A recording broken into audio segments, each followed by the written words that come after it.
তো আজকে আমি ব্লগটা যখন শুরু করছি তখন বাজে প্রায় 10:30টা মতো।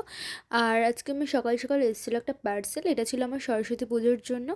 আর এখন তো বাজে 12টা মতো, তো আমি স্নান টান করে লাঞ্চ করে নিচ্ছি, কারণ আমি 3টে নাগাদ বেরোবো একটু মার্কেটে যাওয়ার জন্য, কিছু কেনাকাটার আছে আর কি। তো যাই হোক, এই যে রেডি হয়ে বেরিয়ে পড়েছে, তারপরে কোনো ভিডিও আর নেওয়া হয়নি। তো এই যে এই টপটা নিয়েছিলাম আর এই লিপস্টিকটা নিয়েছিলাম, তো আরও কিছু নিয়েছিলাম, তো সেগুলো ভিডিও করিনি। আর এই যে সন্ধ্যের জন্য কিছু খাবার প্রিপেয়ার করতে চলে এসেছি কিচেনে।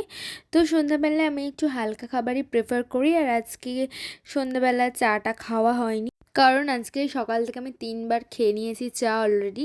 আর তোমরা কারা কারা চা খেতে ভালোবাসো অবশ্যই কিন্তু জানিও। আমার তো চা ছাড়া দিন শুরুই হয় না। তো যাই হোক, তারপর চলে এলাম উপরে, আর এই তোমাদের সাথে শেয়ার করি এই যে কিউটি কিউটি দুটো সফট টয়েস দেখছো।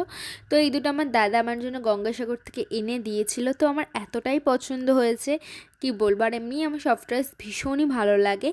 তো যাই হোক, তো তারপর বসে পড়লাম স্টাডি করতে। তো কিছু জিনিস বাকি ছিল, তো সেগুলোই আর কি কমপ্লিট করে নিলাম। তো দ্যাটস ইট, চলো বাই। নেক্সট ভিডিওর জন্য সাবস্ক্রাইব করো।